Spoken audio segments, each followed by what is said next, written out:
안녕하십니까. 박훈탁TV입니다. 국제정치가 극단적인 혼돈 속으로 들어가고 있습니다. 이것의 가장 큰 원인은 중국 공산당의 교활한 통치 방법입니다. 중국이 전 세계에 수출하고 있는 전기 자동차가 원격 조종 무기가 될 수 있습니다. 베네수엘라가 카리브해에서 러시아산 무기로 미국에 대적하는 군사훈련을 하고 있습니다. 러시아가 찰리 커크를 순교자로 인정했습니다. 정말 극단적인 혼돈이 펼쳐지고 있습니다. 구독, 좋아요, 알림 설정, 자율구독료 부탁드립니다. 국제정치가 혼돈 속으로 빠져들고 있습니다. 우리가 속한 자유세계는 정의롭고 강력하지만 공산주의 적은 악하고 약하다는 도식 속에서 살아왔습니다. 실제로 그래 왔습니다. 우리의 적 중국과 러시아가 우리의 이러한 단순한 도식을 무너뜨리고 있습니다. 자세히 알아보겠습니다. 중국에서는 공산당이 모든 것을 이끌고 있으며 시진핑은 마오쩌둥 이래 어떤 지도자보다 모든 것을 더욱 앞당기고 있습니다. 시진핑은 모택동의 동원체계와 디지털 감시를 융합해서 새로운 사회 거버넌스 모델을 구축하고 있습니다. 시진핑은 대만을 둘러싼 미국과 전쟁으로 중국의 부흥과 통일을 이루기에 앞서 국가적 준비를 해야 합니다. 군사력 확장, 핵무기 증강 그리고 경제 조정이 진행 중입니다. 그러나 경제는 여전히 시 주석의 가장 큰 약점으로 남아있으며 트럼프의 무역전쟁은 중국에 큰 타격을 입혔습니다. 시진핑은 트럼프를 통제할 수 없고 미국 시장 손실을 상쇄하거나 외국인 투자를 유인할 수단도 마땅한 게 없습니다. 수십 년 동안 미국 자본은 중국의 저렴한 제조업을 촉진해왔지만 관세와 제한 조치로 인해 투자가 동남아시아, 인도, 심지어는 미국으로 돌아갔습니다. 미국과 전쟁은 중국인 일상생활 전반에 걸쳐 어려움을 초래할 것입니다. 젊은 남녀의 징집, 석탄 및 전기 배급, 에너지 수입 감소, 전시 제조업, 그리고 주로 러시아와 인근 국가로의 수출 감소 등이 그 예입니다. 식량 순수입국인 중국은 식량 불안이 심화될 것이며 군인이 먼저 먹고 민간인은 남겨질 것입니다. 수세기 동안 중국의 거대한 인구는 가장 큰 강점이었지만 시민들이 고통을 감내하고 당의 목표를 의심 없이 지지하도록 훈련되지 않는다면 전쟁은 이러한 강점을 오히려 부채로 만들 수 있습니다. 시진핑은 배고픈 어머니들이 당의 목표를 위해 죽어가는 아들을 받아들이게 하고 차갑고 어두운 아파트에 사는 가족이 영양실조에 걸리거나 아픈 아이가 국가를 위해 기꺼이 바쳐지는 희생이라고 믿게 해야 합니다. 어느 정도까지는 위협, 비밀경찰, 국내 정보기관, 고문, 강제노동 수용소, 처형 등을 통해서 국민의 무기를 확보할 수 있는데 이러한 방법들은 중국이 과거에도 사용했고 앞으로도 계속 사용할 수 있는 것들입니다. 중국 공산당은 소련 공산당과 마찬가지로 민족 대의에 대한 자발적인 참여를 끌어내는 데 주력해왔습니다. 설득, 교육 그리고 당 이념의 내면화가 이러한 노력의 핵심입니다. 중국 공산당은 심지어 미국 정치 담론을 차용하여 중국은 법치국가이며 국민은 헌법에 따라 권리를 가진다고 주장합니다. 차이점은 미국에서는 헌법이 보장되고 최고 권위를 갖는 반면에 중국에서는 헌법이 당에 종속되어 있다는 것입니다. 이런 프레임 속에서 중국 공산당은 자신의 통치가 합법적이고 보호적인 것인 것처럼 보이게 만들어 시민들이 안전하다고 느끼고 당이 자신들의 최선의 이익을 위해 행동한다고 확신하게 만듭니다. 강력한 선전은 중국 시스템이 우월하다는 생각을 강화합니다. 미국에서 정치적 논쟁, 폭동 또는 유명 인사의 살인사건이 발생할 때마다 중국은 우리는 학교 총기 난사나 암살 같은 일이 없다고 선전합니다. 중국은 분리주의자들에 의해 자행되는 폭탄 테러와 대량 칼부림 사건을 겪고 있습니다. 그러나 공산당이 뉴스를 장악하고 있기 때문에 대부분의 시민은 여전히 이에 대해 알지 못합니다. 시진핑의 반부패 캠페인이 정치적 라이벌을 제거하는 도구로 기능합니다. 2012년 집권 이후 그는 공산당 역사상 최대 규모의 반부패 캠페인을 벌여 수백만 명을 숙청했습니다. 중국 공산당은 숙청을 시민과 국가의 이익을 보호하는 것으로 포장합니다. 공산주의 체제에서 지도자가 훔친 돈은 국민의 소유로 간주되기 때문에 공산당은 시민의 권리와 재산을 보호해야 한다고 주장합니다. 아이러니하게도 공산주의는 위계를 없앤다고 주장하지만 정작 그 자체로 매우 위계적입니다. 국가는 편의에 따라 장군, 정치인, 심지어 고위 당 간부들까지도 계급적 원수라고 낙인 찍을 수 있습니다. 마치 과거 지주와 기업인들에게 그랬던 것처럼 말입니다. 일반 시민들에게는 사회 거버넌스는 점점 더 안보라는 언어를 통해서 규정되고 있습니다. 국가는 표면적으로는 법치주의, 인권보호, 그리고 공공서비스를 강조합니다. 하지만 실제로는 이러한 요소들이 선전, 감시, 그리고 안보기구와 긴밀하게 얽혀 있습니다. 30년간 디지털 감시 시스템을 구축해온 중국은 이제 일상생활에 완벽하게 녹아든 세계에서 가장 강력한 치안 시스템 중 하나를 갖추게 되었습니다. 2019년부터 중국 공산당은 충성심, 안보 그리고 투쟁 의지를 중심으로 대중의식을 재편하기 위해 애국주의 및 국방교육 정책을 잇따라 시행해 왔습니다.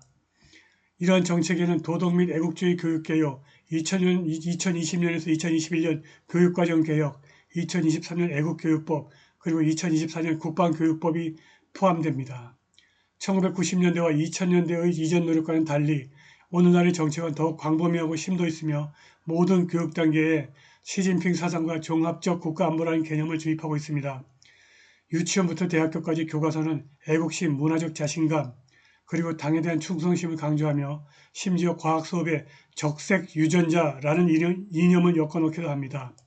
새로운 시진핑 사상과 국가안보연구센터를 통해서 학계 자체가 재편되고 있으며 과학자들은 국가 목표 달성을 위해서 명확한 임무를 부여받고 있습니다.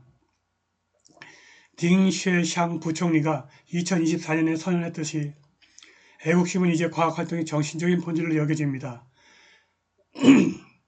애국심은 학교와 대학을 넘어 확대되고 있습니다.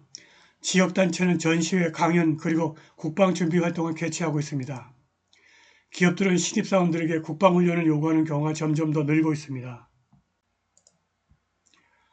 한편 국가안전부는 소셜미디어를 활용하여 방첩활동을 펼치고 있으며 경계 태세를 강력한 민족주의적이고 반서구적인 방식으로 구축하고 있습니다. 이러한 노력들은 외부 위협이라는 이야기를 활용하여 내부 단결과 규율을 강화합니다. 중국은 존재 그 자체가 외부 세계의 위협이 됩니다. 중국산 전기 자동차는 내장된 감시 기능과 원격 무기화 기능을 갖추고 있어 심각한 사이버 보안 위협을 초래합니다. 사이버 보안 전문가들은 이러한 전기 자동차가 납치되어 안전 기능을 무력화시키거나 폭발을 일으키거나 갈등 상황에서 도시를 교통체증에 빠뜨릴 수 있다고 경고합니다. 8월 한 달 동안만 해도 호주에서 중국산 전기 자동차가 2만 대 이상 판매되었는데 위험한 셀룰러 사물 인터넷 모듈이 내장되어 있었습니다. 정부는 소스코드 검사와 데이터 감사를 허용하지 않는 한 중국 전기 자동차 제조업체가 공공계약에 참여하는 것을 금지해야 한다고 촉구했습니다. 호주에서 생산되는 전기 자동차의 80%가 중국산인 상황에서 서방 국가들은 점점 더 큰 위험에 직면하고 있으며 전 세계적으로도 비슷한 추세가 나타나고 있습니다. 이번 주 호주 파이낸셜 리뷰 사이버 서밋에서 멜컴 텀블 총리의 전 사이버 보안 자문위원이었던 맥 기본은 섬뜩한 경고를 내놓았습니다. 호주에서 운행 중인 중국 전기차가 하이브리드 전쟁의 일환으로 원격 무기화될 수 있다는 것입니다. 그는 이 차량들이 단순한 교통수단이 아니라 외국의 적대 세력이 탈취하여 안전장치를 무력화하고 폭발을 일으키고 심지어 교통체증 시간대에 도시 전체를 마비시킬 수 있는 킬 스위치가 내장된 감시장치라고 설명했습니다.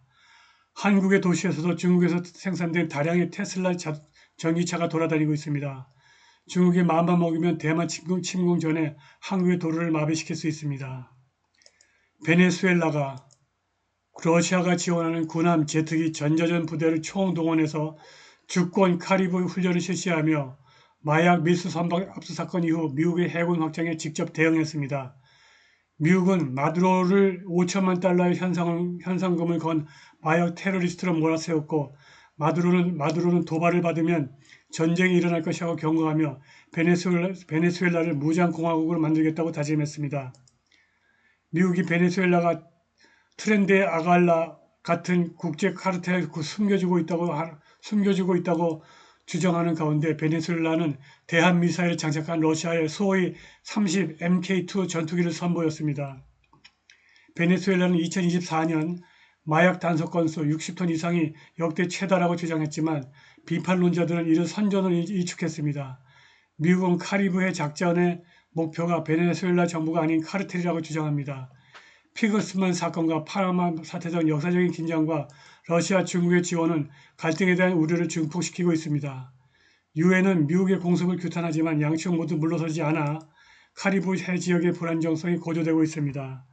카라카스와 워싱턴 간의 긴장이 극적으로 고조되는데 베네수엘라군은 라 오르칠라 섬에서 3일간의 군사훈련을 시작했습니다.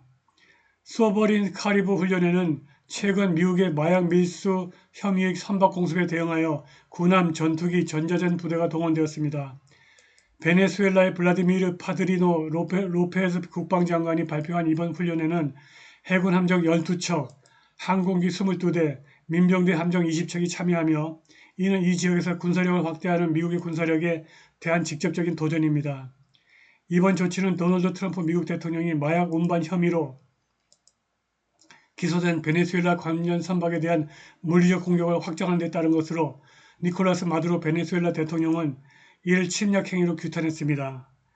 KH-31 대한미사일을 탑재한 러시아제 수호이 30 Mk2 전투기가 참가하는 이번 훈련은 서방과의 관계가 악화되는 가운데 베네수엘라가 외국 군사협력에 의존하고 있음을 여실히 보여줍니다. 그러나 이번 위기는 군사적 태세 이상의 더 광범위한 혐의를 지닙니다. 미국 관리들은 베네수엘라가 트렌드 아과라를 포함한 초국가적인 범죄 조직의 중심지 역할을 한다고 주장합니다. 바이든 행정부 시절 미국 여러 도시로 세력을 확장한 이 범죄 조직은 미국 영토 내에서 마약 밀매, 강탈, 폭력 범죄에 연루되어 왔습니다. 미국의 마약을 대대적으로 공급하는 베네수엘라에 첨단 무기를 공급하는 러시아의 정교회 티콘 대주교가 찰리 커크를 순교자로 추모하여 혼돈의 국제정치를 극명하게 보여줍니다. 러시아는 미국의 적인가요? 아니면 친구인가요? 심페로폴과 크림반도 교구를 이끌고 푸틴과 가까운 사이로 알려진 러시아 정교회 티콘 대주교는 커크의 순교적인 죽음이 신앙의 차이에도 불구하고 많은 러시아인들에게 공감을 불러일으킨다고 말했습니다. 티콘은 찰리는 젊은 대화 상대들의 지성을 존중하고 그들과 동등한 입장에서 진지하게 그러면서도 우스꽝스럽지 않게 굴지 않는 지성과 재치를 지녔습니다. 라고 설명하면서 찰리 커크는 무엇보다도 자신이 진정을 믿는 바를 얘기했습니다. 그의 진심 어린 열정, 정직함 그리고 확신은 젊은이에게 전염되어 생각하게 만들었습니다. 바로 그 때문에 그는 사랑받기도 하고 미움받기도 했지만 아무도 그에게 무관심하지 않았습니다. 라고 덧붙였습니다. 그는 커크의 인생 여정이 가장 깊은 존경을 불러일으킨다고 단언했습니다.